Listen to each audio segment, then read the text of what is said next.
então fiquem completamente à vontade até para desviar do roteiro à medida que vocês quiserem. Bom, então, boa noite a todas e a todos que nos acompanham. Um agradecimento especial à organização dos diálogos virtuais por parte do PPGD da UPF.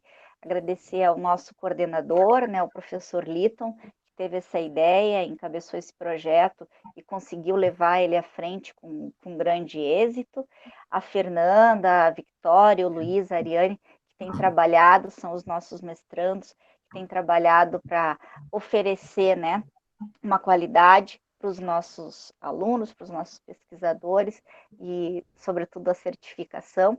E, a partir daí, eu só peço que aqueles que estão aqui nos acompanhando, que aguardem a disponibilização do formulário no chat, preencham ele por completo, façam um print, uma foto, qualquer coisa assim, que aí, na sequência, o certificado vai ser encaminhado. Não existe outra maneira, né, de comprovar o comparecimento a esta atividade, senão através do preenchimento do formulário.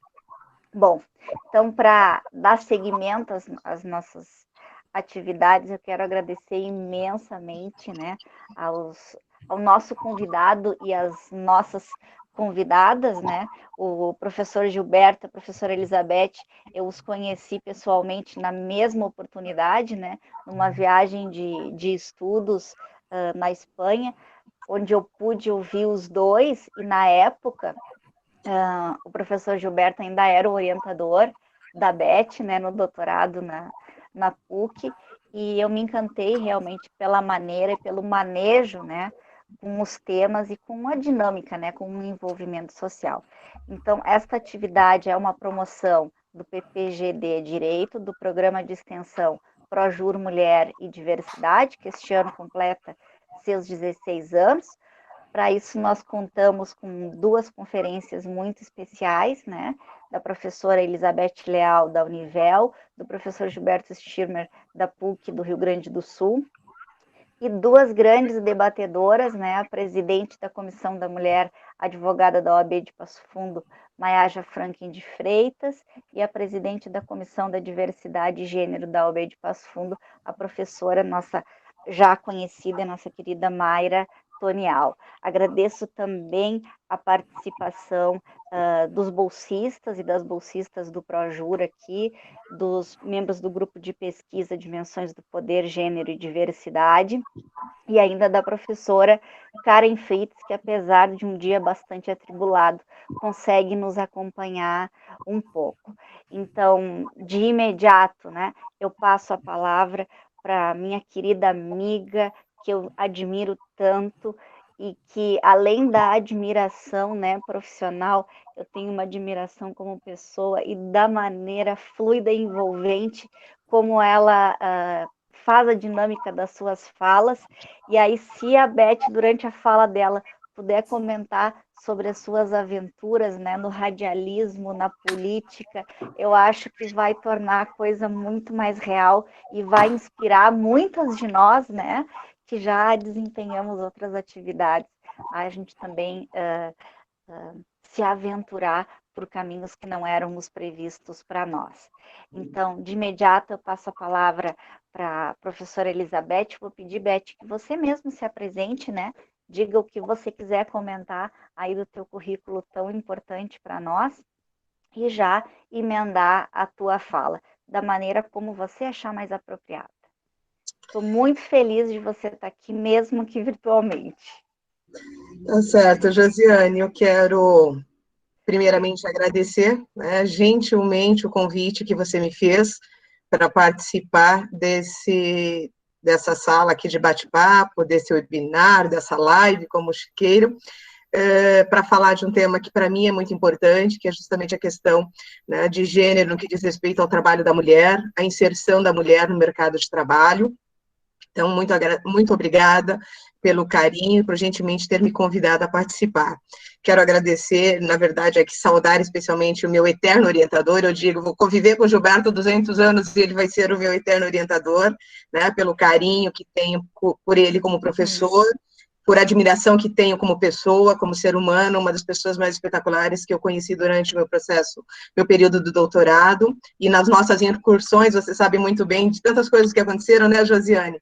Né, nos nossos eventos, e o Gilberto, assim, como ser humano espetacular, contornando tudo muito, muito de perto e muito humanizado. Quero agradecer aqui também, já saudar as debatedoras que estarão conosco, a Maiaja e também a Maiara, né, tomo a liberdade de chamá-las assim pelo primeiro nome, já considerando as amigas, e a todos que nos acompanham aqui pelas redes sociais, para falarmos, debatermos, refletirmos. Na verdade, a minha ideia hoje é mais uma questão de reflexão sobre o tema, e aí, já que a Josi me deu essa abertura para falar um pouco da minha vida, né, da minha experiência profissional, da minha incursão nas várias atividades profissionais que eu já tive, sempre assumindo desafios, sempre me propondo a superá-los.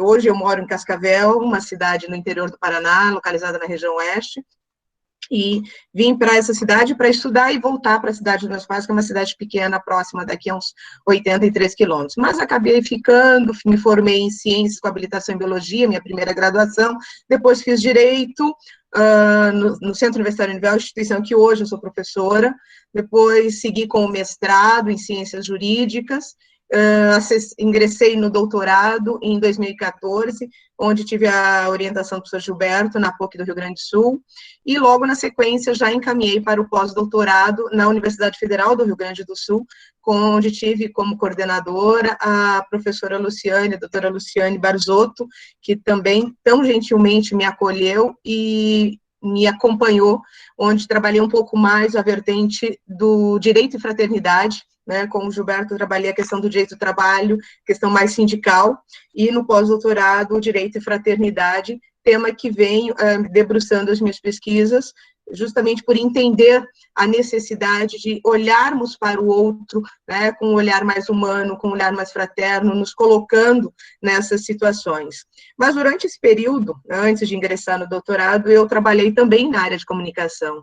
Eu fui radialista por 15 anos, um desafio, porque também na época iniciei como a única mulher na equipe de jornalismo, nós tínhamos vários homens na equipe e eu era a única mulher. E uma área que também predominantemente é masculina. Hoje, embora a gente já tenha muitas mulheres no jornalismo, na comunicação, mas por muitos anos, né? Basta nós pensarmos aí quanto tempo o Jornal Nacional só foi apresentado por homens, assim como os jornais de outras emissoras de comunicação. E no rádio também não era diferente. Mas foi, assim, uma experiência muito produtiva, muito bacana, porque pude verificar que mesmo diante de tantas dificuldades, de tantas barreiras, a gente, enquanto mulher, nós conseguimos nos posicionar, mostrando a qualidade do nosso trabalho, a nossa dedicação faz com que as barreiras, elas sejam sobrepostas e ultrapassadas justamente por conta da nossa dedicação. E é isso que eu vejo nesse avançar da mulher no mercado de trabalho. Nós vamos identificar que, ao longo do tempo, a mulher ela vai assumindo o seu espaço e demonstrando a qualidade do seu trabalho, a sua qualidade profissional. Então, isso faz com que eu mostre, na verdade, que é possível, sim, nós estarmos cada vez mais inseridos nas mais variadas áreas do mercado de trabalho, mesmo que com as barreiras que se apresentam à nossa frente, não é fácil, mas é preciso e é possível. Então, um pouquinho aqui da minha história, né? Não vou falar das anteriores, porque sempre quando os meus alunos perguntam, eles dizem assim, nossa, professora, a senhora já fez de tudo?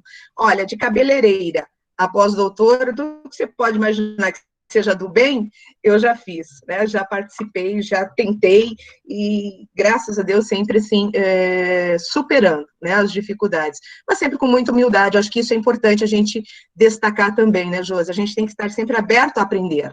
O aprendizado, por mais que a gente tenha, ele nunca é suficiente. Então, a gente tem que estar sempre aberto a conhecer as coisas mais diversas possíveis. Então, se eu me propor, por exemplo, hoje a fazer alguma coisa na área de culinária, eu tenho que estar consciente de que eu não sei, mas eu estou disposta a aprender, né? E isso vale, acho que para todas as nossas áreas de trabalho.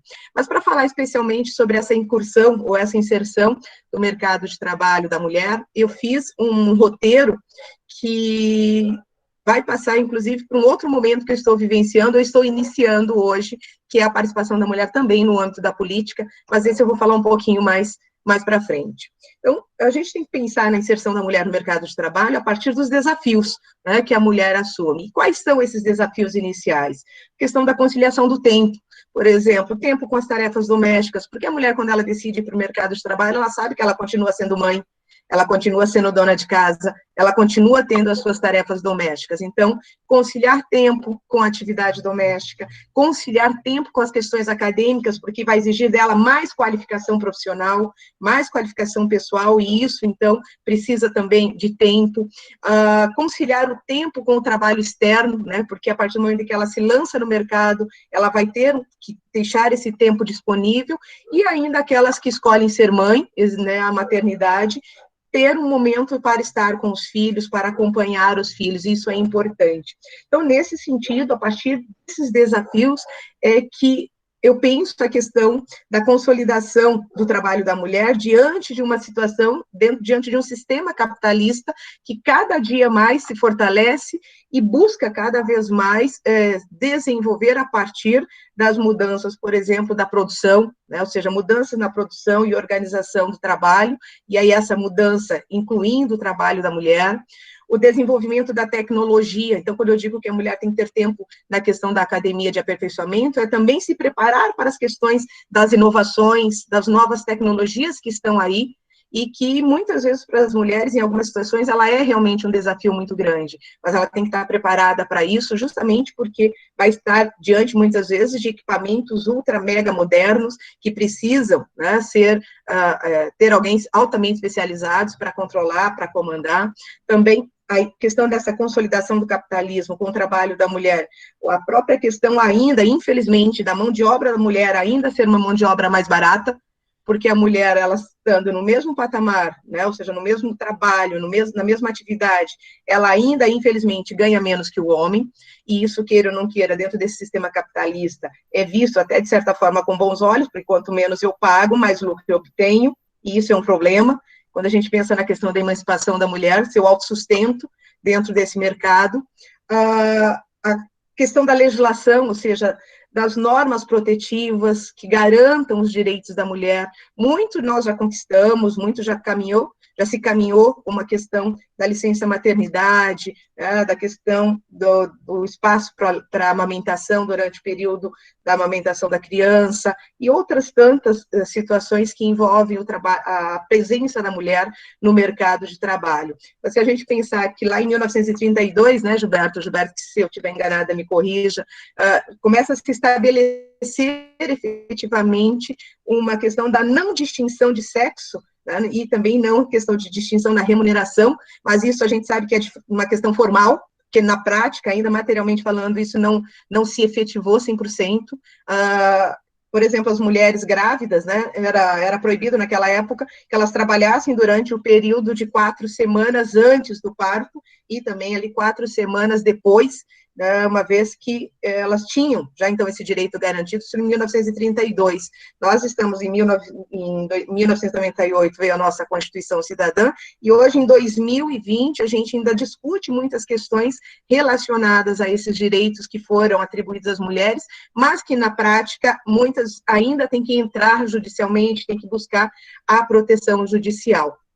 Então, toda essa questão da inserção também perpassa com o processo de urbanização, né, a mudança, o desenvolvimento das cidades, a questão da mulher entrando no mercado de trabalho a partir de um processo de autonomia, ou seja, o início da autonomia e também da independência financeira da mulher. E aí, quando eu disse anteriormente que a distinção salarial, remuneratória da mulher e o homem ainda é uma realidade, infelizmente, e isso tem que mudar a partir da mudança dos nossos usos, dos nossos costumes, né, dos nossos projetos pessoais, sociais e profissionais. E isso significa dizer que a mulher, ela acaba tendo que fazer escolhas nesse momento, seja ser mãe ou não, escolher o momento da maternidade, escolher se ela quer ter satisfação pessoal ou ainda o sucesso na carreira profissional. Tudo isso acaba envolvendo essa questão da mulher ingressar e permanecer, inclusive, a partir do aperfeiçoamento dos seus estudos, galgar uma ascensão no mercado de trabalho. Então, são tantas questões que nós precisamos pensar a respeito do que está efetivamente acontecendo e aquilo que é uma projeção para daqui 5, 10, 15 anos. Nós estamos passando por um momento de dificuldade, que é justamente o momento da pandemia, onde centenas de mulheres, claro que houve uma demandada no sentido de acréscimo no número de desemprego dos homens, mas das mulheres também, né? Porque uma mulher, quando ela perde o seu local no mercado de trabalho, o seu espaço, a reconquista é mais difícil, porque vem toda uma questão que volta a envolver aquela situação da condição da mulher, do tempo que ela tem, da preocupação que ela tem com a família, que é diferente do homem, né? Então, o homem acaba, inclusive, tendo uma requalificação mais facilitada no que diz respeito à abertura de novas vagas.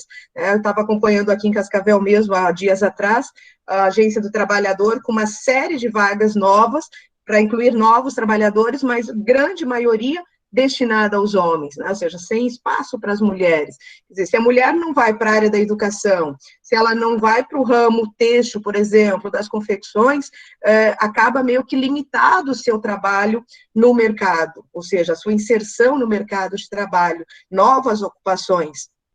Então, ainda é dificultado esse acesso. Então, quando a gente pensa nessa questão de que a mulher já caminhou muito, já evoluiu muito, a gente pensa também na questão do exercício do poder. Como é que se dá o exercício do poder por parte da mulher? Em muitos países, nós já visualizamos a mulher como detentoras de mandatos, de cargos de poder, de cargos de chefia, que têm repercussão internacional, como é o caso das nossas representantes políticas, dos setores políticos, como, por exemplo, Margaret Thatcher, Angela Merkel, né, e outras que se destacam. Mas aqui, infelizmente, a gente ainda tem esse espaço limitado. Mas acho que é um caminho que deve ser trilhado por todas nós mulheres, por todos aqueles que nos acompanham. Não digo aqui mulher no sentido de que só a mulher deve buscar esse caminho, mas acho que todos aqueles que são do bem. Mas o caso, né, da minha fala aqui é justamente essa questão de destacar que é importante que a mulher se coloque à disposição, que a mulher queira estar também nesses espaços. Então, quando alguém diz assim, e disseram para mim, né, mas o que você vai fazer na política? A política não é lugar para mulher. Não, todo lugar é lugar para a mulher, desde que ela queira estar lá. E hoje, né, fazendo já esse aporte aqui, nessa separação da minha fala, eu me coloco à disposição, por exemplo, para ser candidata a vereadora no município de Cascavel. É uma questão nova para mim, não foi uma decisão fácil, embora eu não tenha filhos, né, eu sou aquela que optou por não exercer a maternidade, eu não tenho filhos, não tenho isso como projeto na minha vida, embora admire muito, né, tenho 2 sobrinhas maravilhosas, que a minha cunhada é uma mulher espetacular, mas foi uma opção que eu fiz, até porque eu sempre pensei em me dedicar à minha carreira profissional, né, e conquistar tudo aquilo que eu previa. E hoje, então, me coloco como candidata a vereadora e ouço muito, e ouvi muito, mas você tem certeza? Isso é uma loucura, né? A política não é lugar para mulher séria, política é um lugar onde só estão envolvidos corruptos. Quer dizer, se nós continuarmos com esse pensamento, por isso eu disse anteriormente, nós temos que ter uma mudança de atitude, uma mudança cultural muito grande, para entender que não é por aí. Ontem ainda eu ouvi li uma frase que achei muito interessante, que o grande mal da humanidade não é a ação dos maus, é a omissão dos bons. E nós, enquanto mulheres, que temos essa habilidade, temos a sensibilidade, isso faz com que a gente consiga desenvolver o nosso trabalho também na área da política. Eu acho isso fundamental para as mulheres, que elas se abram para esse novo caminho. Então, as mulheres precisam, e elas já vêm deixando claro, de ser única e exclusivamente esposa, dona de casa e mãe. Não que isso não seja importante, é maravilhoso, só que existe a possibilidade de conciliar essas questões com as questões profissionais. Agora, é claro, quando eu digo mudança, que é a necessidade de uma mudança de comportamento, eu estou falando também no que diz respeito à condição do homem. Ou seja, o homem precisa entender que ele deve fazer parte desse processo. né? Que coisa, serviço de casa só para mulher? Não. Serviço de casa também é para o homem, ou seja, há uma complementaridade entre homem e mulher. Então, significa dizer que se a mulher saiu de casa para o mercado de trabalho, o homem também pode, além de estar no mercado de trabalho, auxiliar nas atividades internas, nas atividades de casa, justamente para colaborar com essa participação da mulher. Porque nós vamos pensar o seguinte, se a gente considerar os primeiros momentos em que a mulher foi para o mercado de trabalho, foi o momento em que ela foi suprir, inclusive, a falta do homem no mercado de trabalho, especialmente nos momentos de guerra, né, quando os homens foram para os frontes de guerra e a mulher precisou assumir os lugares, seja de prover a família, seja de atender as necessidades na indústria, né, nas fábricas, de uma forma em geral. Então, o homem ia para a batalha, a mulher precisava manter o sustento dos filhos. Muitos dos que foram não voltaram, né, perderam a vida, e outros, tantos que voltaram, ficaram incapacitados de exercer, né, o seu trabalho, o seu ofício, e a mulher continuou. É claro que naquele momento, as mulheres assumindo a família, assumindo o negócio, elas representavam, naquele momento, uma alternativa para o mercado de trabalho, mas infelizmente não foi dado a ela naquele momento o valor necessário, o valor adequado. Por quê? Porque mesmo suprindo as necessidades, elas ganhavam menos, elas trabalhavam em condições,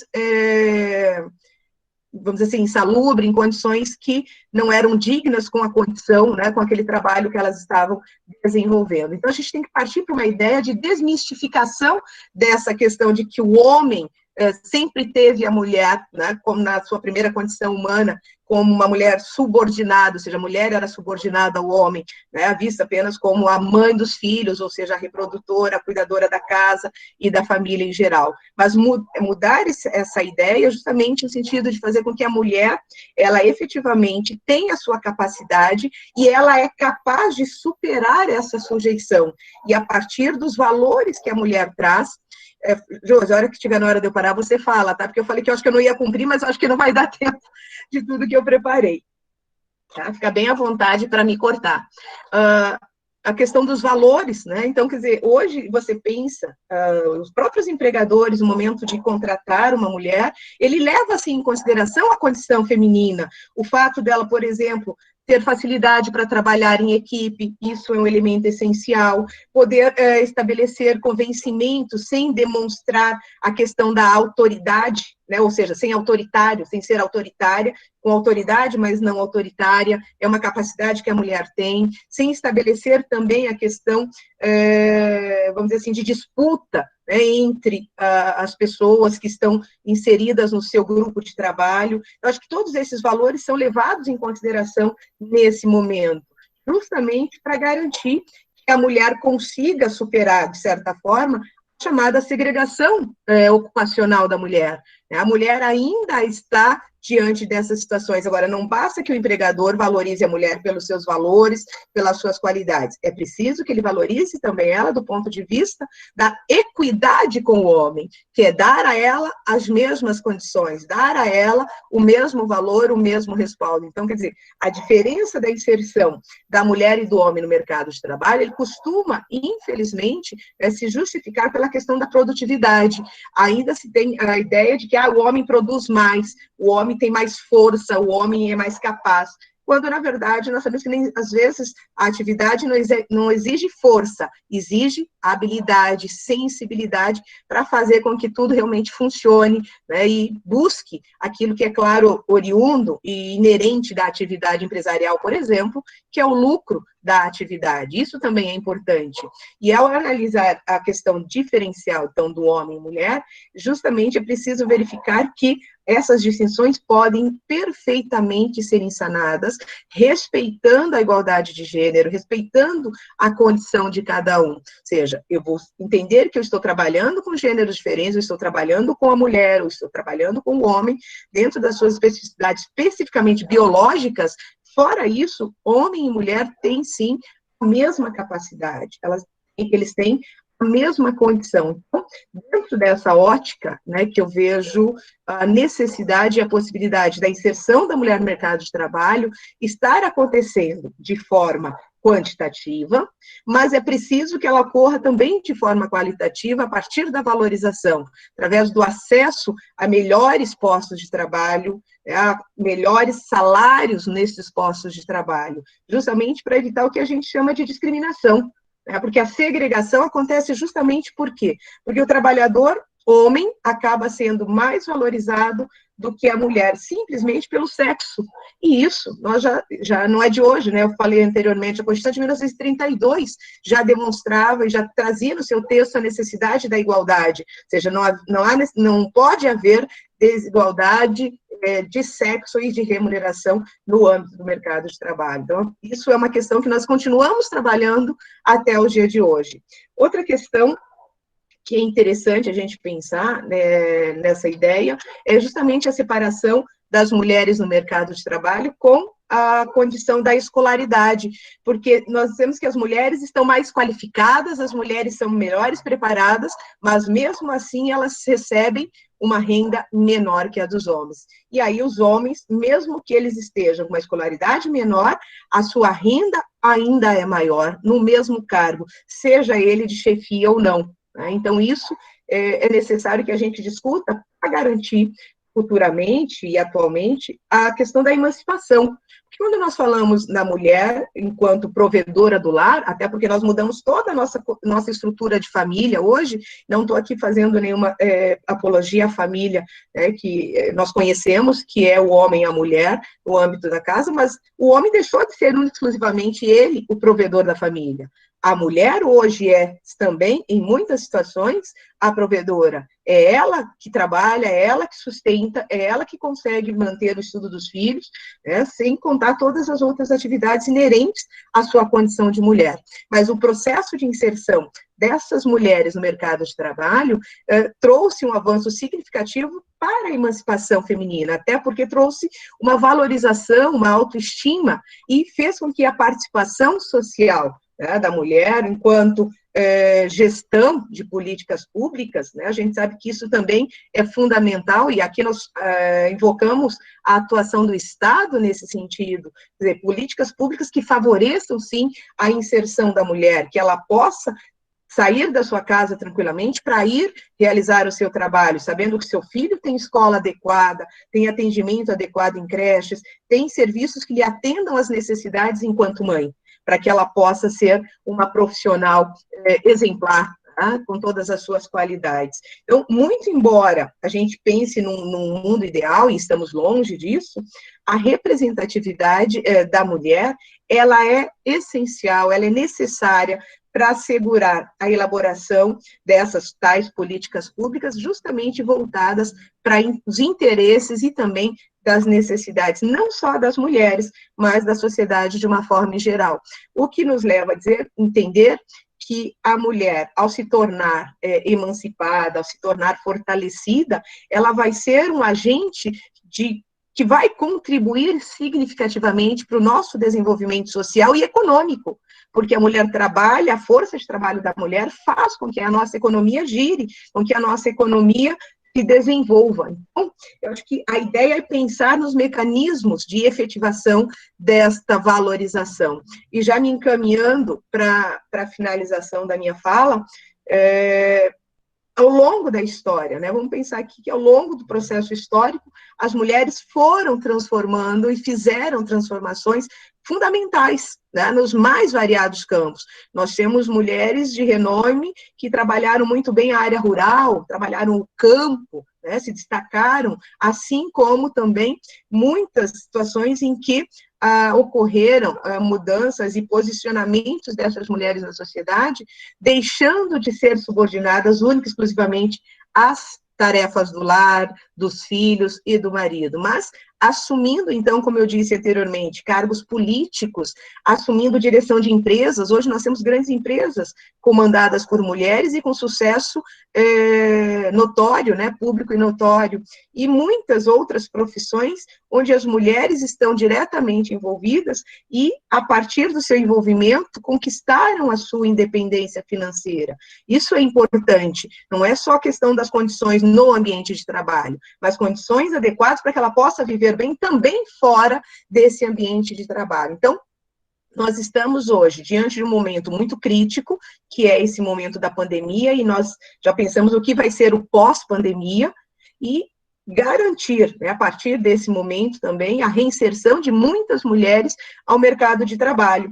Se nós formos analisar o que teve depois da pandemia, ou desde o início dela, no que diz a questão do serviço autônomo, do trabalhador autônomo, a grande maioria são mulheres que começaram a fazer pequenas atividades que permitiram, por terem perdido seus empregos, né, continuar exercendo a sua liderança na família, continuarem a ser provedoras das suas famílias, né, por meio de pequenos serviços, pequenas prestações de serviços, pequenas confecções e outras tantas atividades. Então, a condição ou a evolução da condição da mulher, ela tem sim feito mudanças na nossa sociedade, o comportamento social tem mudado, o comportamento econômico tem mudado, até porque a mulher consome mais. E quando nós pensamos na questão do consumo, vamos pensar que a mulher valorizada, mulher bem remunerada, ela faz a economia girar, e ela faz com que a economia, também quando ela administra o negócio,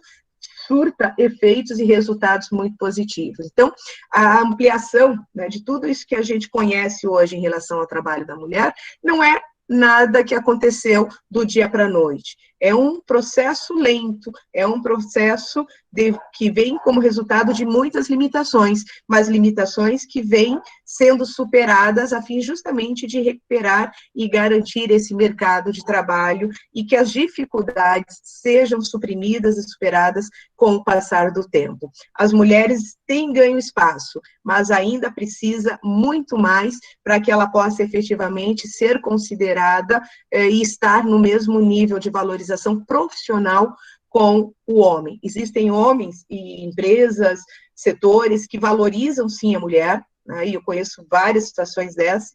Eu gosto sempre de falar para o senhor Gilberto, né, ele sempre faz questão de agradecer, de elevar, né, a condição da sua esposa, a querida Amélia, também as meninas, ele é pai de 2 meninas. Às vezes eu fico pensando, será que é porque ele é pai de 2 meninas e é casado com uma mulher? Mas eu conheço outros, né, que não é essa a realidade, mas também valorizam e veem a importância desse trabalho que a mulher faz. Então, eu acho que isso é extremamente importante para a gente discutir. O pessoal do grupo de estudos, acho que assim, são temas extremamente relevantes para serem debatidos, até porque nós temos que pensar, e aqui não poderia deixar de falar na questão da fraternidade, né? Nós vivemos em uma sociedade onde nós devemos nos encarar e nos ver como irmãos, porque ninguém faz nada sozinho, ninguém se desenvolve sozinho, não existe sociedade de um só, né? Eu sempre brinco, porque eu trabalho com direito empresarial também, e eu digo para os meus alunos, não existe, quer dizer, embora agora a lei criou, né, a chamada sociedade limitada unipessoal, a própria Eireli, mas não existe sociedade de um só, né? Eu preciso de mais alguém junto comigo, mas é claro que esse conjunto de pessoas devem estar imbuídos em prol de um bem comum, em prol de um favorecer o outro e todos crescerem conjuntamente. Então, era isso que eu tinha para colocar aqui nesse momento, já mais uma vez agradecendo a todos, e especialmente a você, Josi, né, pelo convite. Prazer grande participar desse momento com vocês aqui, e fico à disposição para, posteriormente, aí, podermos trocar algumas ideias com as nossas debatedoras, e tenho imenso prazer agora de ouvir meu querido, o eterno orientador, professor Gilberto. Beth, muito obrigada. Olha aqui, que honra sendo aplaudida pelo orientador, hein? Minha nossa, parabéns, Beth. Beth, obrigada pela tua fala, e assim, só quero fazer um comentário. O grupo de pesquisa, nesse momento, está trabalhando 2 títulos, né? Feminismo e Política, do Luiz Felipe Miguel e da Flávia Biroli, e o Caliban e a Bruxa, da Silvia Federici, né? Que é Hum, a minha ídola, né? sim, Fala que o que mantém o capitalismo é o trabalho doméstico não remunerado, né? E traz todos aqueles dados de que quantidade de horas de estudo não significa maior remuneração para a isso. mulher, né? E uma coisa que ela traz ali, e que eu acho que eu tenho que mencionar, é que tudo isso que tu fizeste, né, na vida, e tudo que tu foi somando e foi conquistando, é um grande exemplo, mas ao mesmo tempo que para próximas gerações isso não seja tão difícil, né? Que a gente não tenha que ser considerada super heroína, né, por conseguir fazer tudo, que a maternidade ainda não tenha que ser uma escolha entre vida profissional e maternidade, quando a gente escolhe as duas coisas é acompanhado por uma culpa. Sim, Então, às vezes eu fico um pouco preocupada assim com essa exigência toda, né, para cima da mulher de fazer mais e cada vez melhor. E quando tu consegue, olha só como ela conseguiu, então ela pode ser explorada mais 100 anos, né? Então, ou seja, que a gente tenha de fato uma legislação protetiva e que não lembre da mulher só quando ela é mãe para proteger o filho, né? Isso é das coisas que mais me magoam, assim, vamos dizer, na nossa legislação. Mas, enfim, né? Uma das coisas que me deixa chateada é quando a gente se quebra para fazer as coisas e conta para isso, ou com outras mulheres, né? Que são funcionárias ou mãe da gente, amiga, para a gente poder realmente cumprir os afazeres. E sempre tem alguém engraçadinho que pergunta: como é que você consegue? Como é que você concilia casa, família e trabalho? E eu não vejo perguntarem isso para os homens, né? para os homens, né, realmente. Muito obrigada, Beth. A gente volta a te ouvir depois. Eu Professor só queria fazer Gilberto, um registro, Josi, fala. aqui mandar um abraço especial para uma pessoa que eu vi aqui agora, a Stephanie, que tive o prazer de conhecer lá na PUC, do Rio Grande do Sul, e ela acabou indo fazer mestrado lá em Passo Fundo, né? Então, um beijo grande para ela, uma amiga muito querida.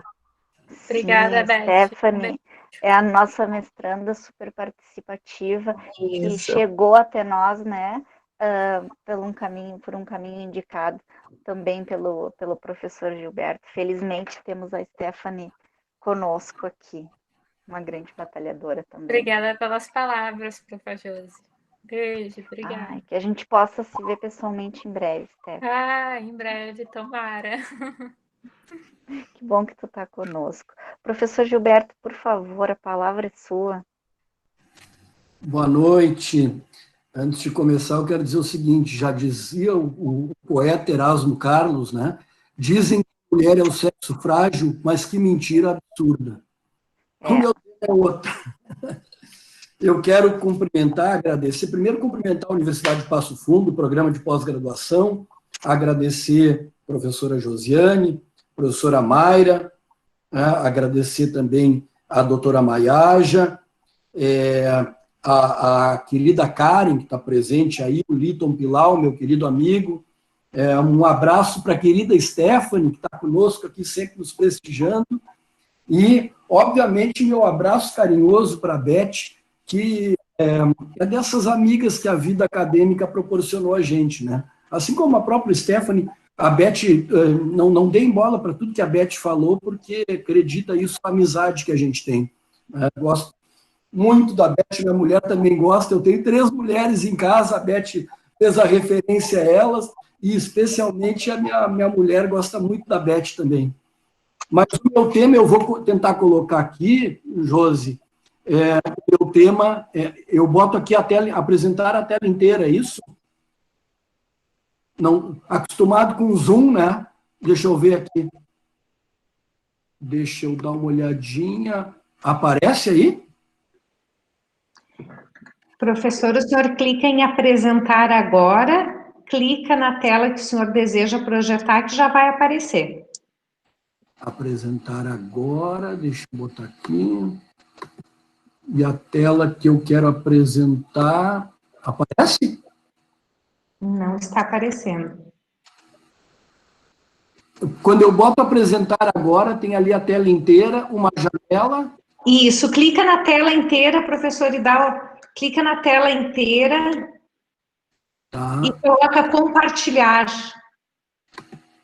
Estou apanhando aqui, para um pouquinho.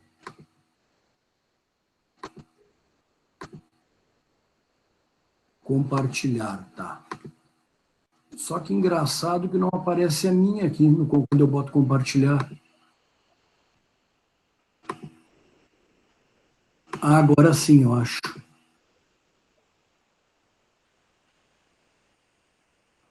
Ah, ok. Apareceu?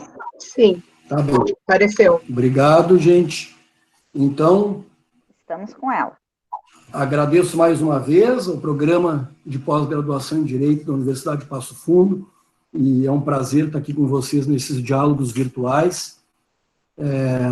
Esses temas tão candentes, né, como novas configurações do ambiente de trabalho, gênero, sexualidade, submissão e emancipação em foco.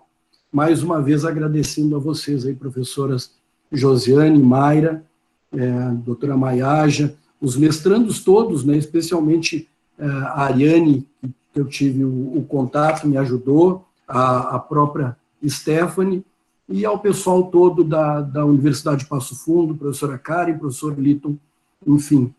Vamos adiante. O meu tema, então, é o outro lado, é a questão da sexualidade, né? Estão acompanhando aí, entrou a segunda tela? Pessoal, entrou? Estão me vendo? Entrou, Sim, professor. Sim. Ah, desculpa, tá bem. Então, Pode transgênero, prosseguir. a igualdade no mundo do trabalho. Fiz um pequeno sumário, eu vou correr um pouco, porque o tempo é apertado. Tem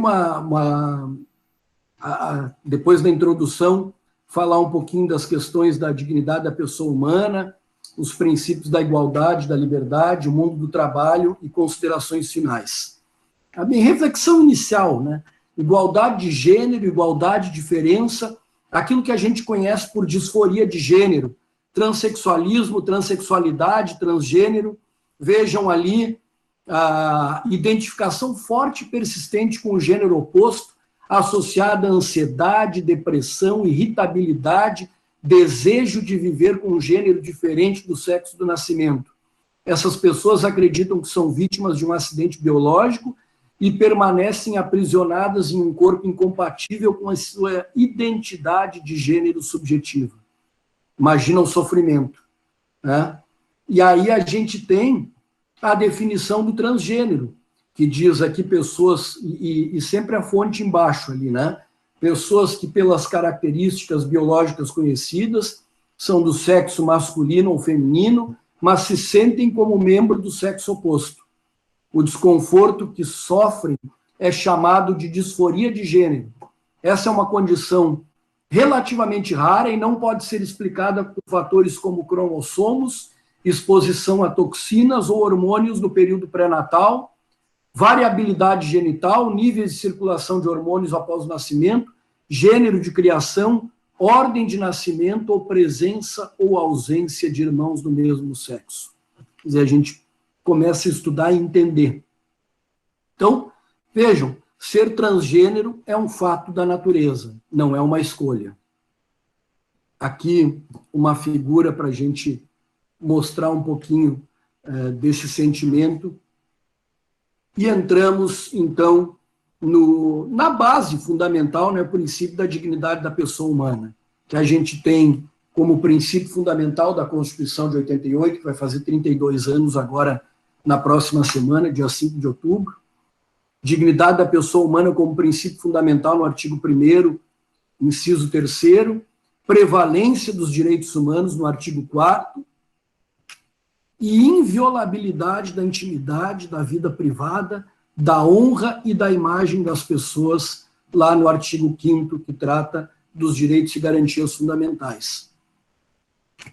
Aqui também trago um conceito de dignidade da pessoa humana, do nosso colega, coordenador do PPGD da PUC, professor Ingo, diz dignidade da pessoa humana como qualidade intrínseca e distintiva de cada ser humano, que faz merecedor ou faz merecedor do mesmo respeito e consideração por parte do Estado, da comunidade, implicando nesse sentido um complexo de direitos e deveres fundamentais que assegurem a pessoa tanto contra todo e qualquer ato de cunho degradante e desumano.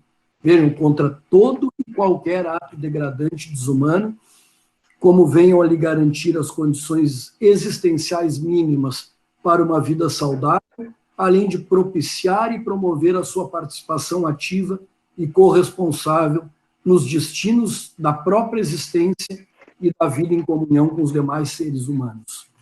Vejam a amplitude do conceito de dignidade da pessoa humana, qual todas as pessoas são merecedoras, né? A partir da base do princípio da dignidade da pessoa humana, eu passo para o princípio da liberdade, né? Porque, embora seja uma questão natural, a questão da liberdade em poder se expor e se apresentar, especialmente para aquilo que eu foco aqui, que é para o mundo do trabalho, sem qualquer medo, é fundamental para essas pessoas, né? O princípio da liberdade, então, todos são iguais perante a lei, sem distinção de qualquer natureza, garantindo-se a todos residentes no país a inviolabilidade do direito à vida, à liberdade, à igualdade e à segurança. A liberdade de manifestação de pensamento, vedação do anonimato e, especialmente, a punição pela lei de qualquer tipo de discriminação atentatória dos direitos e liberdades fundamentais. Isso é fundamental nesse contexto também. Eu trago aqui uma definição do ministro Gilmar Mendes, no livro Direito Constitucional, curso de Direito Constitucional, em coautoria com o professor Gonnet, onde ele fala no catálogo dos direitos fundamentais, consagração de liberdades variadas, garantia por meio de diversas normas, e diz liberdade e igualdade formam dois elementos essenciais do conceito de dignidade da pessoa humana. Quer dizer, no topo da hierarquia, a dignidade da pessoa humana e, a partir da dignidade da pessoa humana, liberdade e igualdade. O Constituinte erigiu a condição de fundamento do Estado Democrático de Direito e vértice, como eu disse, do sistema de direitos fundamentais. As liberdades são proclamadas partindo-se da perspectiva da pessoa humana como ser em busca de autorrealização responsável pela escolha dos meios aptos para realizar as suas potencialidades. O Estado democrático se justifica também como instância de solução de conflitos entre pretensões colidentes resultantes destas liberdades.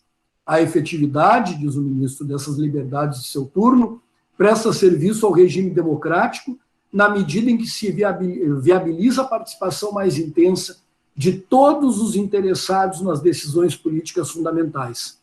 São liberdades a expressão, o direito à intimidade, à vida privada, reunião, associação, consciência e religião. Tudo isso para mostrar a importância da base, primeiro, como disse do vértice, princípio da dignidade da pessoa humana, princípio fundamental, e a partir daí, liberdade e igualdade. Direitos humanos, né?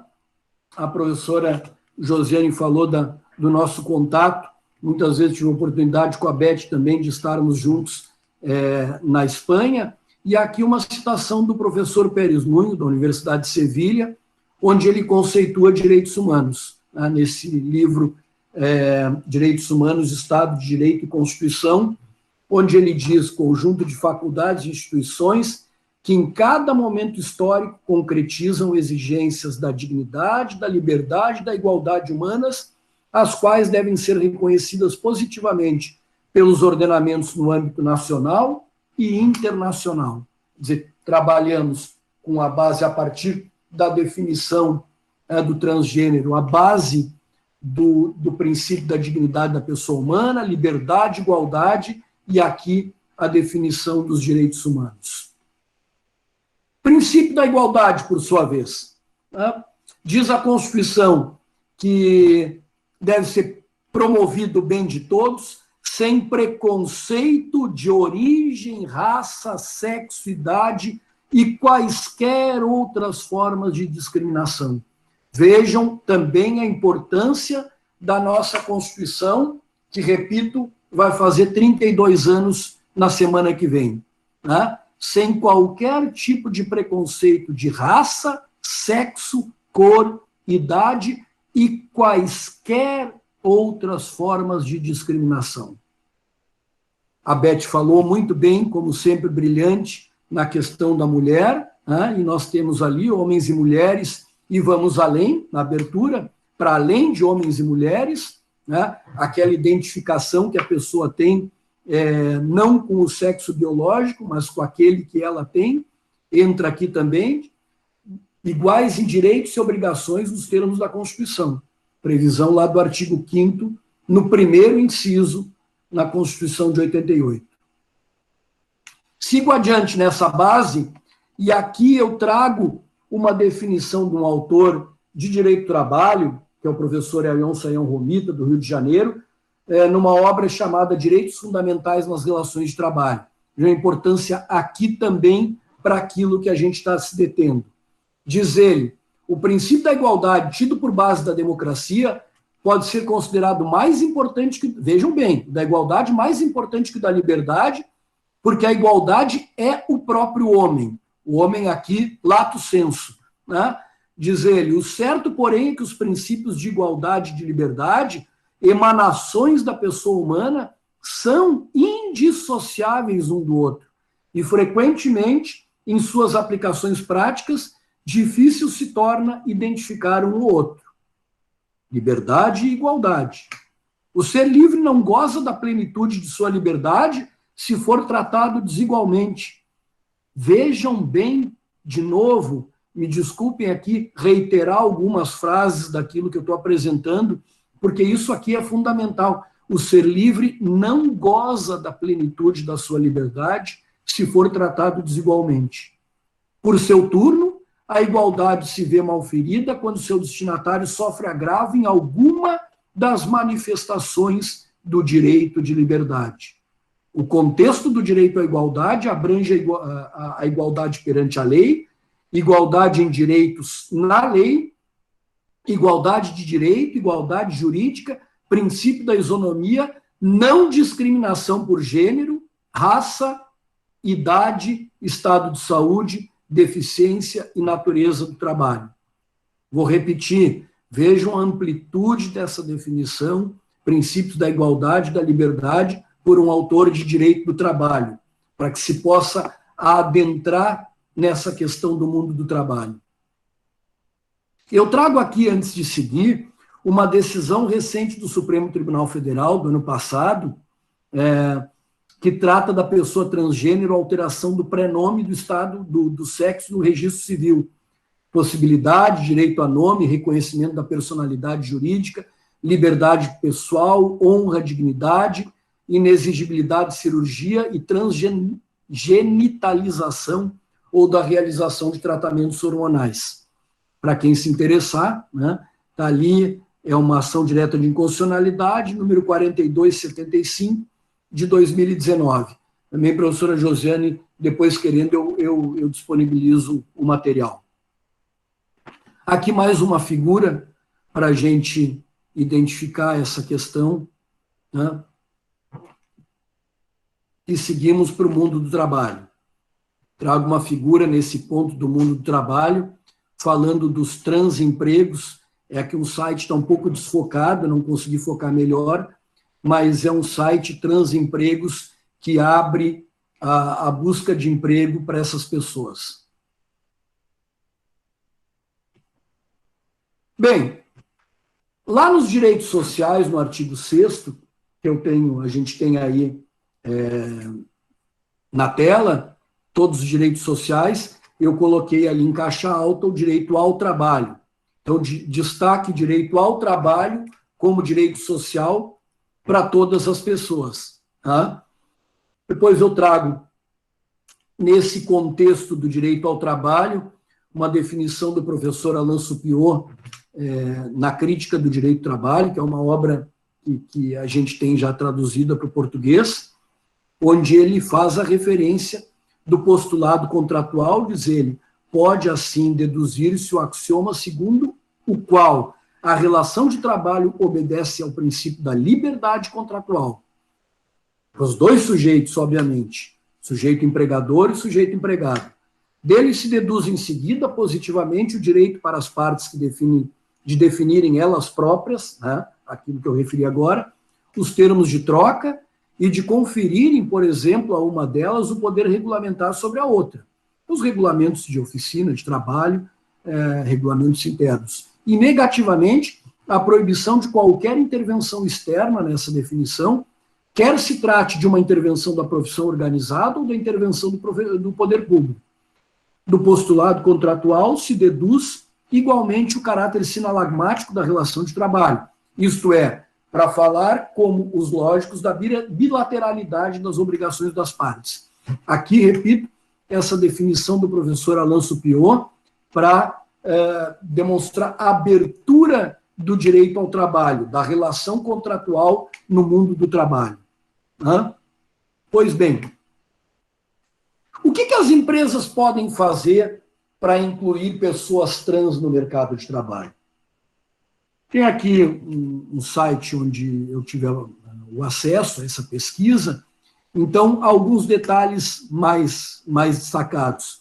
Segundo essa pesquisa, conduzida por uma rádio pública nacional, NPR, sigla em inglês, nos Estados Unidos, mais da metade dos professores trans no país enfrentam assédio ou discriminação no trabalho. No Brasil, como sabemos, o cenário é mais sombrio.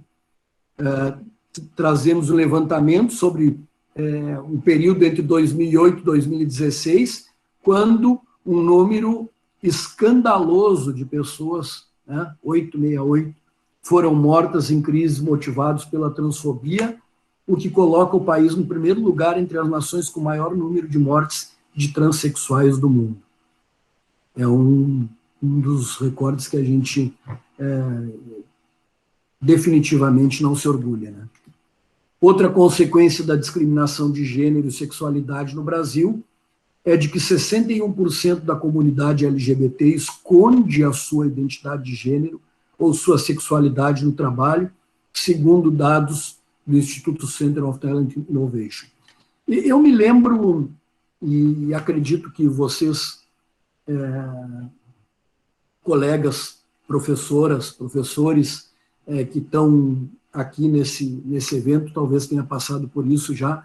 Eu, em duas oportunidades, onde eu faço, na primeira aula, uma apresentação dos alunos, na graduação, fazendo a chamada, em duas oportunidades eu tive a oportunidade perdão da redundância, tive a oportunidade, ao fazer a chamada, chamando uma pessoa, por exemplo, hipoteticamente, eu não me lembro o nome agora, Marcelo, a pessoa levantou o braço para mim, professor, desculpe, eu mudei, agora é Marcela, ou vice-versa, e a gente se dá conta disso e do respeito que se deve ter. Claro que o que eu tinha que fazer, e de fato fiz, é imediatamente fazer a anotação, isso no tempo, faz tempo já, porque a chamada ainda era física, né? Hoje é eletrônica.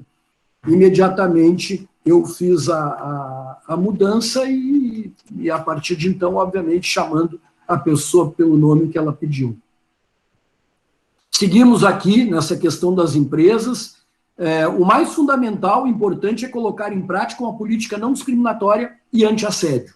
Isso é fundamental. A partir daí, podem construir coisas como benefícios iguais. Por exemplo, uma política de RH inclusiva significa que uma pessoa trans possa ter acesso à terapia de hormônios pelo plano de saúde da empresa. Caso contrário, essas pessoas não terão os mesmos benefícios que os colegas cisgêneros. Existem também, está ali o site de busca, né, maneiras de uma companhia apoiar as pessoas que estão em transição no trabalho, como facilitar essa questão da mudança do nome, como eu referi agora na chamada, nos documentos da empresa, ou permitir que expressem o seu gênero de acordo com o código de vestimenta que fizer sentido para elas. É simplesmente respeitar a opção da pessoa, opção daquilo que eu disse, da liberdade de manifestação, porque o fato do sexo que ela sente, que é o seu sexo, não necessariamente o biológico, não é uma opção dela, né, como a gente já disse. Pois bem, sobre a questão de igualdade e não discriminação no trabalho. Vejam, na Constituição, lá no 7º 30, a proibição de diferença de salário, exercício de função, critério de admissão por motivo de sexo, idade, cor ou estado civil. No 31, proibição de qualquer discriminação no tocante a salário e critério de admissão do portador de deficiência. No 32, proibição de distinção entre trabalho manual, técnico e intelectual ou entre os profissionais respectivos. E ainda a questão da igualdade de direitos entre trabalhador com vínculo empregatício permanente e o avulso. Diversos pontos de não discriminação. Tá?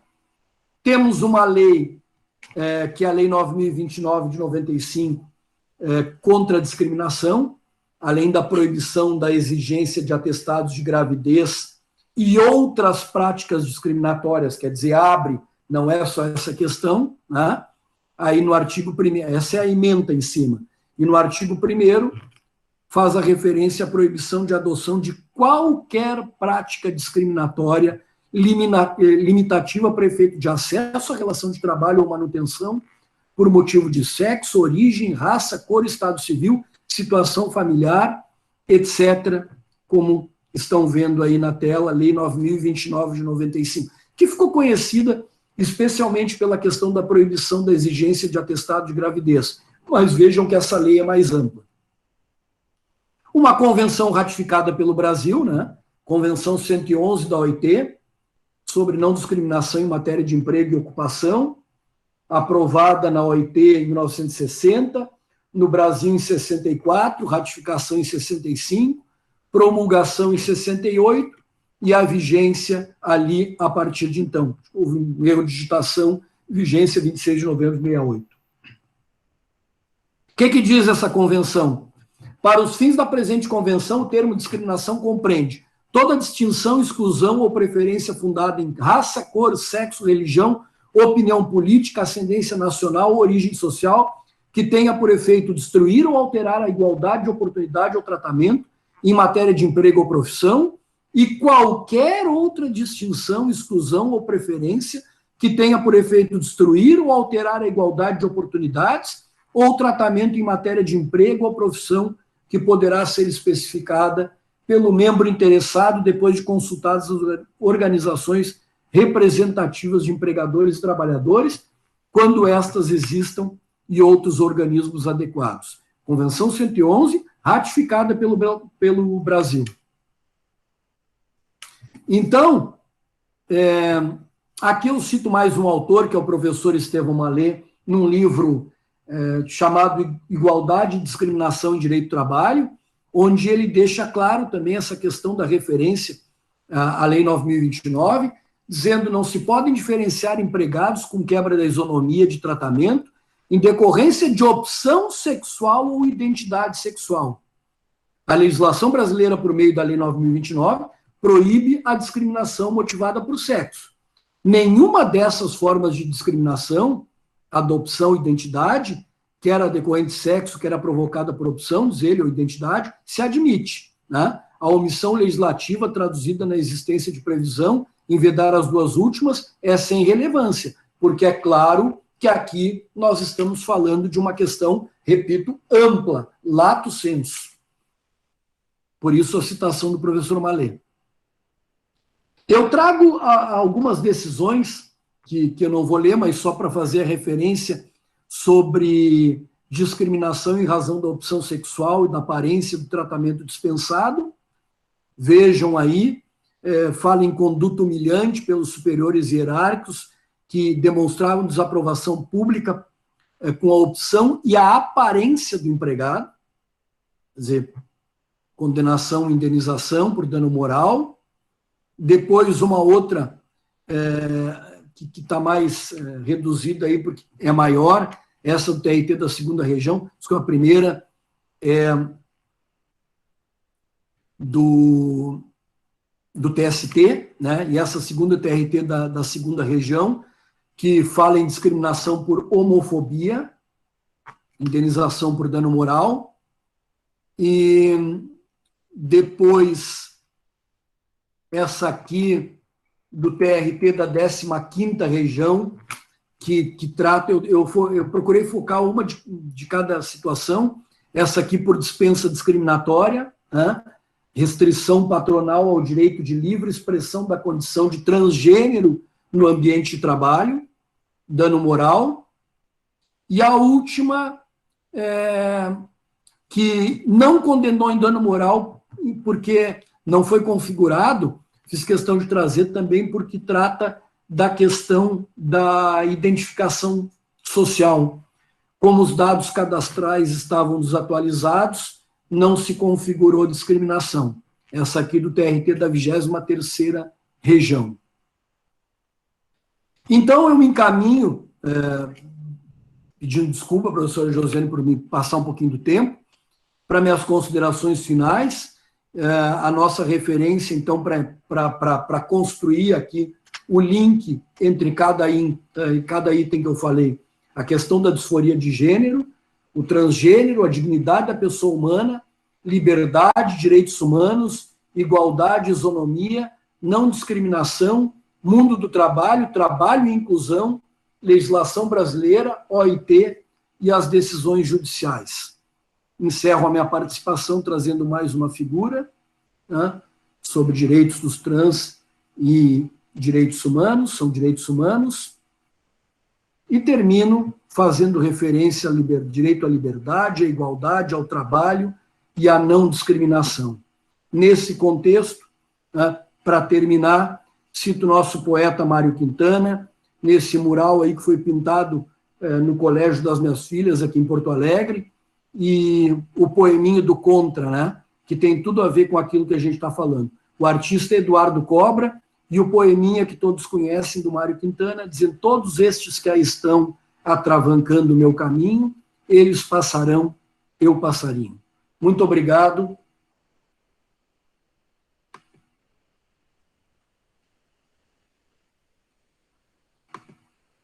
Obrigada, professor, pela sua colocação, né? É um assunto urgente, um assunto necessário.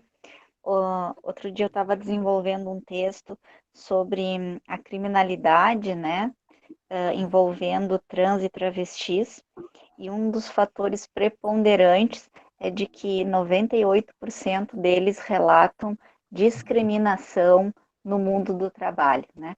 Ou seja, quando um trans ou um travesti é cabeleireiro ou estilista, ainda consegue uma certa valorização. Afora isso, se tem uma série de dificuldades, sobretudo para as mulheres trans, né, onde os códigos sociais de expressão de gênero são ainda mais exigentes do que para os homens. Obrigada pela colocação, pelo tratamento tão sério, tão digno da matéria, e que o senhor possa, né, distribuir Brasil afora e por onde andar mais sobre esse tema. Quanto mais pessoas abordarem esse tipo de questão, mais seriedade isso será tratado, né?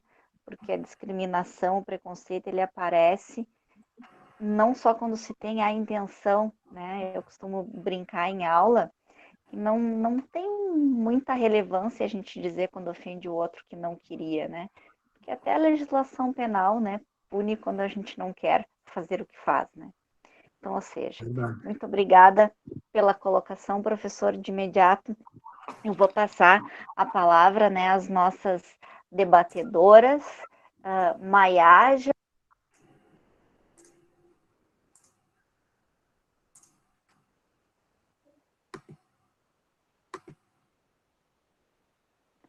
Maiaja? Oi. Eu acho que a Pro Josiane caiu da webinar, será que não? Acho que sim, né? Para mim apareceu que ela saiu. Então, acho que ela te passou a palavra.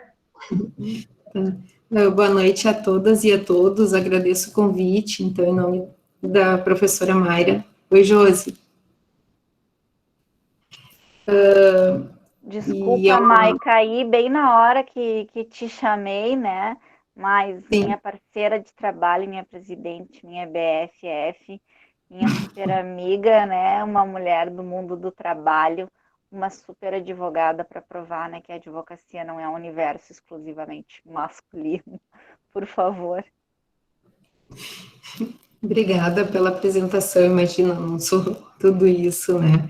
E é uma responsabilidade grande falar depois de duas pessoas que conhecem tanto a respeito do tema que a gente está tratando, e ao mesmo tempo é um alívio, por exemplo, para ver que juridicamente, cientificamente, a questão dos transgêneros não é de uma família desajustada, né?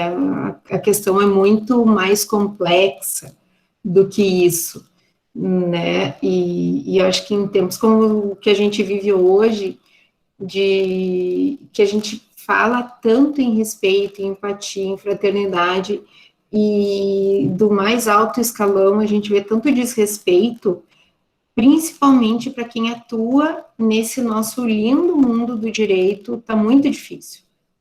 Porque a professora Beth falou, a doutora Beth falou super bem sobre toda essa evolução da mulher no mercado de trabalho, embora seja uma coisa lenta, né, na OAB, por exemplo, agora, em pleno 2020, nós estamos com uma campanha Paridade Já. Por quê? Para que se tenha uma igualdade efetiva, né, e não uma questão de cotas que foram importantes, mas que a gente sabe que em alguns lugares do país sequer chegaram, não é? A realidade das mulheres no mundo do trabalho no Rio Grande do Sul, no Paraná, em Santa Catarina é uma. Lá no Norte, Nordeste, ela é totalmente diferente da nossa. Então, essas questões a gente ainda precisa, enquanto mulheres, da legislação e nos mais diversos campos, para que nós possamos ter o mínimo garantido, né? Então, eu vou falar muito rapidamente porque os palestrantes são super competentes, né? E, enfim, e outra minha contribuição seria mais ou menos isso, a questão da gente poder raciocinar, como a doutora Beth falou, né? Algumas questões para se pensar. No mundo que a gente vive hoje, como ele se encontra hoje, com tanto ódio, enfim, com tantas fake news. Tem um documentário no Netflix que está sendo muito visto nos últimos dias, o Dilema das Redes, né, que a gente chega a se parar para pensar se aquilo que a pessoa disse é realmente verdade. Então, para nós que estamos nesse campo do jurídico, e principalmente para quem está na academia, é muito mais complexo, né? De que forma nós vamos garantir a efetividade dos direitos das mulheres, das pessoas transgênero, né? Quando que, na minha opinião, sempre quando eu falo, é uma questão muito mais de respeito do que outra coisa, mas infelizmente, quando não se tem respeito, a gente precisa entrar com o direito.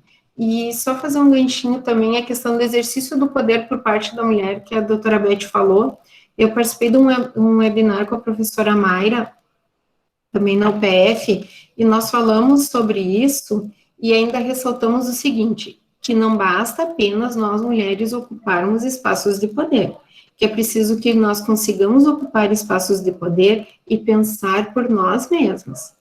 Porque se nós formos ocupar espaços para servir de mero laranja para os homens, a coisa não vai dar certo, vai dar errado, né? Eu acredito que, embora algumas críticas que se tem hoje para aquela questão do lugar de fala, né? Mas eu acredito que sim, para falar sobre aborto, precisamos de mais mulheres na política. Para falar de uma questão que, em média, as mulheres ganham em torno de 30% a menos no salário, ocupando os mesmos cargos que os homens, nós precisamos de mulheres nesses lugares. Ao passo que, para falar sobre questões de transgênero, nós também vamos precisar garantir para essas pessoas o espaço, que conquistem um espaço de poder, incentivando isso. Isso passa pela não discriminação, isso passa por um direito efetivo da igualdade, né? As minhas contribuições seriam mais ou menos essas, porque senão eu começo a falar e não paro mais, Eu agradeço o convite e agradeço a oportunidade de estar mais uma vez na UPF, que é a minha casa. Obrigada, Maiaja, né, pelas colocações e pela firme atuação à frente da Comissão da Mulher Advogada, que tem oferecido um acolhimento para as jovens advogadas, que me parece realmente muito importante. Que outra oportunidade também vamos comentar, né, sobre a atuação da OAB aí nesse período pandêmico. Obrigada, Mai, obrigada.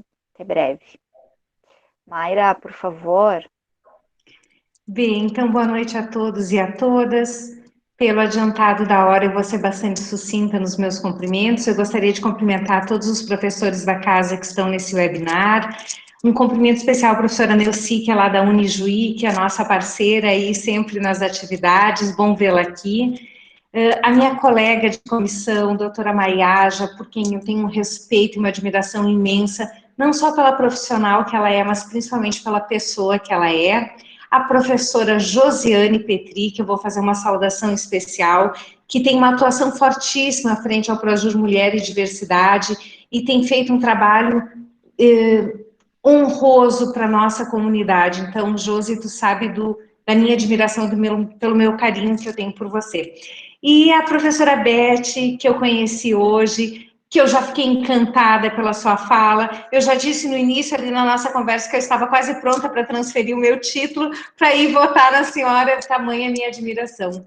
E o professor Gilberto, que eu não tenho palavras para descrever, o professor Gilberto, há uns 16 anos atrás, eu acho, ele foi da minha banca de mestrado, e a sua competência é ímpar, né? É impressionante. A gente pega os escritos do professor Gilberto, eu tenho certeza que a doutora Beth vai concordar comigo, a gente se encanta porque ele trabalha com o direito do trabalho e com o direito constitucional com uma maestria incrível. Então, professor Gilberto, que prazer e que honra minha estar nesse mesmo momento com o senhor. Obrigado, Mayra, a honra é minha. Imagina. Então, só para fechar, né, a fala e para fechar esse nosso evento, eu só queria fazer um pequeno recorte, porque eu não tenho mais o que falar. As falas da professora Beth e do professor Gilberto foram impecáveis do começo ao final, eles trataram todos os assuntos e ainda ofertaram soluções para resolver a vulnerabilidade do trabalho da mulher e a vulnerabilidade da comunidade LGBTQI+. Então, eles deram não só o problema, mas a solução e o remédio para que a gente possa enfrentar esses desafios. Mas eu só queria fazer um pequeno recorte, e é um recorte de ordem médica biológica mesmo. Quando a gente fala em saúde, quando a gente fala em qualidade de trabalho, quando a gente fala em bem-estar laboral e oportunidades, a gente está falando também de uma questão muito afeita ao direito do trabalho, que é a saúde e a segurança do trabalhador. E nesse sentido, como bem referiu a professora Beth, as mulheres foram bastante afetadas, principalmente porque grande parte das mulheres estão na área da saúde. Elas são cuidadoras, elas são enfermeiras, elas são técnicas de enfermagem, e muitas delas foram afetadas e contaminadas também pelo Covid, né? Já que essa pandemia atingiu de uma forma bastante grave a todos e a todas. E quando a gente fala em diversidade, a gente tem que sempre levar em consideração que a questão do sexo é uma questão anatômica que é dita pelo médico assim que a criança nasce, mas se desconsidera que ao passar do tempo existe uma orientação sexual que pode ser assumida, e a gente tem que ter o máximo de respeito e cuidado nessa nuance. E a gente vê uma violência absurda dessa comunidade no mercado de trabalho, que além de não conseguir emprego, se consegue, ela é muito duramente castigada na sua condição laboral, porque é vítima de preconceito, porque é vítima de assédio, porque é vítima de descredibilidade e precisa o tempo todo estar provando que tem a competência e que pode estar lá. Então, nesse sentido, fazendo esse recorte bastante transdisciplinar, entrando um pouco nessa área médica, biológica, e cuidando dessas questões de saúde e segurança do trabalhador, o que eu gostaria de encerrar minha fala é pedir um pouco de atenção e cuidado à saúde psicológica, tanto das mulheres quanto da comunidade LGBTQI+. porque nós estamos vendo, infelizmente, uma quantidade absurda de mulheres entrando em processos depressivos, e a gente está vendo uma quantidade absurda de transgêneros cometendo suicídio. É um número 4 vezes maior do que a comunidade hétero-cisgênero. Então, eu acho que esse pequeno recorte é só para finalizar a minha fala e pedir um pouco mais de empatia, pedir um pouco mais de compreensão e que a gente possa continuar falando pelo assunto, sobre o assunto. E daí, Josi, eu já vou fazer o último convite para encerrar. Na sexta-feira, o Projur também desenvolverá uma webinar sobre a questão da Lei Geral de Proteção de Dados e a comunidade LGBTQI+, e que eu convido a todos a assistirem, porque a gente também precisa saber como tecnicamente, legalmente lidar com a proteção de dados quando nós estamos frente a uma orientação sexual diferenciada, dados sensíveis e a possibilidade de tratamento desses dados. Agradeço imensamente o convite e gostaria de devolver a palavra para a professora Josiane com todo o carinho do mundo. Obrigada, Mayra, né? É sempre importante registrar para a gente ver como as coisas, como isso não é conversinha de mulher, como as coisas realmente não são fáceis, mas não precisa ser sempre assim, porque um dia já foi. A Mayra foi a primeira coordenadora, né? A primeira mulher a coordenar a Faculdade de Direito da UPF ao longo de 60 anos. A gente está tendo a primeira reitora mulher agora, né? E a Mayra que inaugurou a Comissão da Diversidade Sexual. Então, ou seja, é uma precursora e às vezes a gente precisa realmente dar voz. Se eu não estou no lugar de fala, mas eu tenho oportunidade de fala, é meu dever constitucional falar por aquelas pessoas que não estão conseguindo chegar nesse espaço de serem vistas e de serem ouvidas, né? E aí a importância da gente ter uma professora Elizabeth Leal, um professor Gilberto Stirmer, né, que tem já suas carreiras e seu respeito consolidado, oferecer, né, a sua voz e os seus estudos para oportunizar, né, o direito ao reconhecimento jurídico social das pessoas que, por uma questão talvez cultural, né, de outras que se acham empoderadas o suficiente para se sentirem acima da nossa Constituição, não o fazerem, né? Então, eu só agradeço a esses professores que são nossos espelhos e também nossos parceiros de pesquisa, porque por virem aqui compartilhar conosco, né, as suas experiências, as suas pesquisas, né? O professor Gilberto fez uma varredura na jurisprudência e pôde nos mostrar que isso não é simplesmente uma questão de moda, né? Mas é uma questão jurídica. Então, Beth, obrigada por ter dado um tempo, né, na tua campanha, e assim como talvez a maior feminista hoje, né, da América Latina, Marcela Lagarde, também, né, acabou assumindo o lugar na política, porque cansou de esperar que alguém representasse aquilo que ela estudava. Então, obrigada por estar fazendo isso, e tô com a Mayra, né, tô quase indo para aí, para votar em ti, mas uma vez que não vou, preciso votar em mulheres aqui, né, na nossa região, no nosso estado. Tá bom? Obrigada por vocês terem aceito, por terem estado conosco, por terem, né, dado um tempo nas suas atividades, deixado seus alunos para compartilhar conosco. Minha admiração, minha saudade de vocês, né, que em breve a gente possa se rever, se abraçar, se cumprimentar, né, com todo o amor, tá bom? Obrigada a vocês por terem vindo, obrigada a todas e a todos que nos acompanharam agora, e aqueles, né, que acompanham a mim e a Mayra na sala de aula, em uns minutinhos já nos reencontramos. Muito obrigada, Beth, muito obrigada, Gilberto,